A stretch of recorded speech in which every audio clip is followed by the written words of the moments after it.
नमस्कार, आप देख रहे हैं एबी न्यूज। दर्शकों, एबी न्यूज में आपका स्वागत है। बहुत दिनों के बाद पुलिस मुख्यालय की खबर लेकर दर्शकों आप तक पहुंचे हैं। पटेल भवन से जुड़ी कुछ जानकारियां, जो अहम जानकारियां हैं, आप तक लेके आए हैं, क्योंकि चुनाव की घोषणा के बाद एक तरह से कहें बिहार में चुनावी माहौल हो गया था। पुलिस ने अपना काम पहले कर लिया था। पटेल भवन जिसको भी ट्रांसफ़र पोस्टिंग करना था कर चुका था, और अब ट्रांसफ़र पोस्टिंग की बारी अब चुनाव आयोग की है। इसी बीच में चुनाव के दौरान ही कुछ ऐसी घटनाएं घटी जिसको लेकर के पुलिस मुख्यालय कहे जो काफ़ी गर्म भी हुआ। उसके बाद डीजीपी ने एक पत्र भी एक एसपी को जारी किया, जिसको हम बोल सकते हैं डीजीपी का प्रेम पत्र उस एसपी के नाम, क्योंकि पुलिस मुख्यालय जब ये पत्र जारी करता है तो वो काफ़ी कड़ा होता है, और वो एक तरह से कहें तो उस एसपी के लिए भी एक प्रॉब्लम हो सकता है, क्योंकि जिस एसपी का प्रमोशन 2 महीने के बाद हो, उस तरह के एसपी को जब इस तरह का पत्र मिलता है तो वो सोच में पड़ जाता है। लेकिन सोच में पड़ने की बात नहीं है, क्योंकि वो एसपी जो हैं वो यूज टू हैं इस तरह की बात सुनने के लिए, इस तरह के पत्र पाने के लिए। अब बात करते हैं आखिर किस एसपी को डीजीपी का प्रेम पत्र मिला, क्यों मिला, आखिरकार डीजीपी को ये कदम क्यों उठाना पड़ा। क्योंकि डीजीपी बहुत ही जब गुस्से में आते हैं तब इस तरह का वो निर्णय लेते हैं। आखिर जब कोई बात पानी जब नाक के ऊपर चला गया होगा तभी इस तरह का पत्र पुलिस मुख्यालय और डीजीपी के हस्ताक्षर से उस एसपी तक पहुंचता है। आखिर आइए, अब बात हो सकता है कुछ लोग जानते भी हों, कुछ जिले के एसपी जानते हों, मुख्यालय के लोग भी जानते हों, या कुछ डीआईजी भी जानते हो। अब बात उन दिनों की है, बात थोड़ी पुरानी है, मतलब 4-5 दिन पहले की बात है। एक जिले में एक बस दुर्घटनाग्रस्त होती है। सामने से एक 18 चक्के की ट्रक आकर सीआईएसएफ वाले बस को वो टक्कर मारती है और बस पूरी तरह से पलट जाती है, और बस पे बैठे 40 सीआईएसएफ के जवान घायल हो जाते हैं। उनको जो सारे खेत में गिर जाते हैं, उनका सामान भी बिखर जाता है। और ये सीआईएसएफ के जवान दिल्ली से आए थे सिवान स्टेशन पे, और सिवान से वो गंतव्य जगह पर के लिए निकले थे। ये एक्सीडेंट लगभग 2 बजे रात्रि और 2:30 बजे रात्रि के बीच में होती है। इस तरह की घटना के बाद वहाँ के स्थानीय थाना वहाँ पहुँचते हैं। थाना पहुँचने के बाद वो थाने से जानकारी वहाँ के एसपी को दी जाती है। एसपी फ़ोन नहीं उठाते हैं। डीआईजी को मिलती है। डीआईजी एक रिंग में फ़ोन उठाते हैं और तुरंत घटना स्थल के लिए रवाना होते हैं।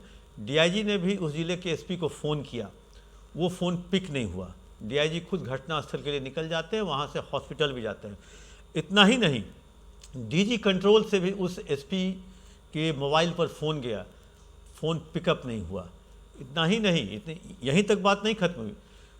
जो डीआईजी सीआईएसएफ हैं, जो बिहार कैडर के आईपीएस अफसर हैं जो दिल्ली में तैनात हैं, उनका नाम है बाबू राम। बाबू राम ने भी लगभग 3:30 के आसपास हो रहा था, सुबह या 3:30-4 के आसपास, उस डीआईजी ने भी फ़ोन किया उस एसपी को। आखिर वो एसपी फ़ोन क्यों नहीं उठा रहे थे, फ़ोन कहाँ रखे हुए थे, वो टेलीफोन ड्यूटी भी फ़ोन रिसीव नहीं कर रहा था, मतलब फ़ोन क्या स्थिति में थे। वो बड़े ज़िले के एसपी भी हैं, और वो मतलब इतने सारे लोगों का फ़ोन पिकअप नहीं करके वो आराम से सोते रहे। जब उनकी नींद खुली तो उन्होंने ही शिकायत की अपने उस डीआईजी से जिन्होंने फ़ोन किया।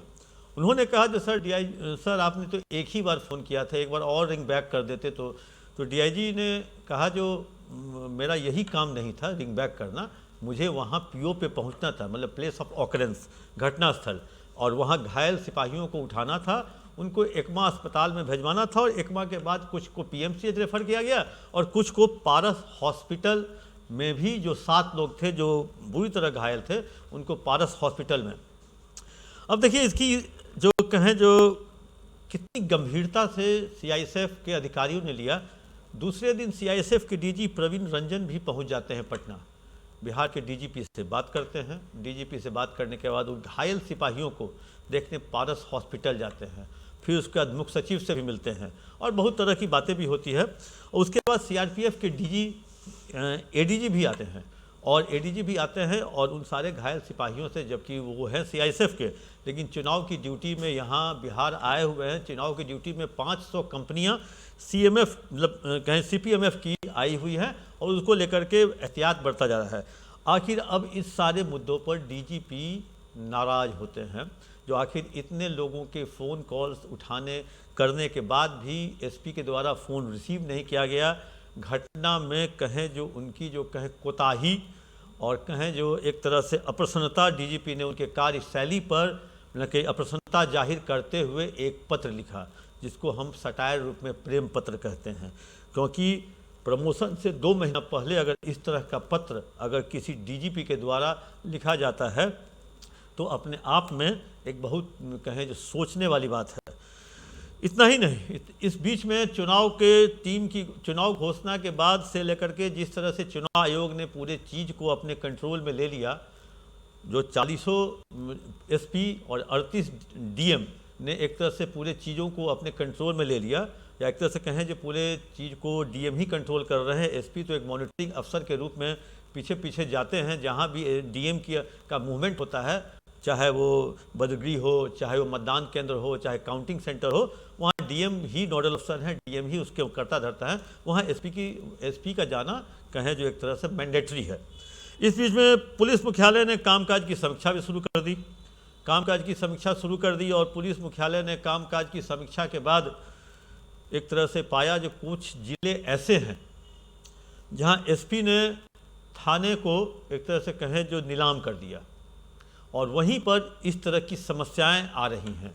और एक तरह से कहें जो ये समस्या ये कहें जो प्रैक्टिकल है, ये इन लोगों ने रिसर्च किया, जो जहाँ पर क्राइम बढ़ रहा है, जहाँ पर आपराधिक घटनाएं बढ़ी हैं, जहाँ कल तक नहीं होता था, वहाँ आपराधिक घटनाएं बढ़ने का मुख्य कारण या कहें जो कुछ भी तरह का या कहें नशीली पदार्थ का आवागमन, शराब का आवागमन, चरस, गांजा, स्मैक, कोकीन का आवागमन, आपराधिक घटना या कहें जो शूट आउट इंसिडेंट या छोटी मोटी लूट, सीएसपी संचालक से लूट, गैस एजेंसी से लूट, वहाँ इन्हीं कारणों से कमज़ोर थानेदार की तैनाती, इन कारणों से कमज़ोर थानेदार की तैनाती आखिर क्यों की जाती है, बखूबी हम और आप समझते हैं।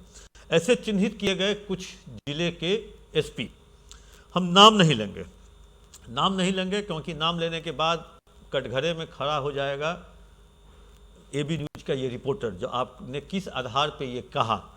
लेकिन हम क्षेत्र कर देंगे, सारण क्षेत्र के एसपी भी चिन्हित किए गए और इसकी जिम्मेदारी बजाबते डीजीपी ने कुंदन कृष्णन एडीजी हेडक्वार्टर को दी, जो आप उन लोगों से बात कीजिए और उन लोगों को पहले समझाइए, उसके बाद चेताइए और उसके बाद कार्रवाई कीजिए।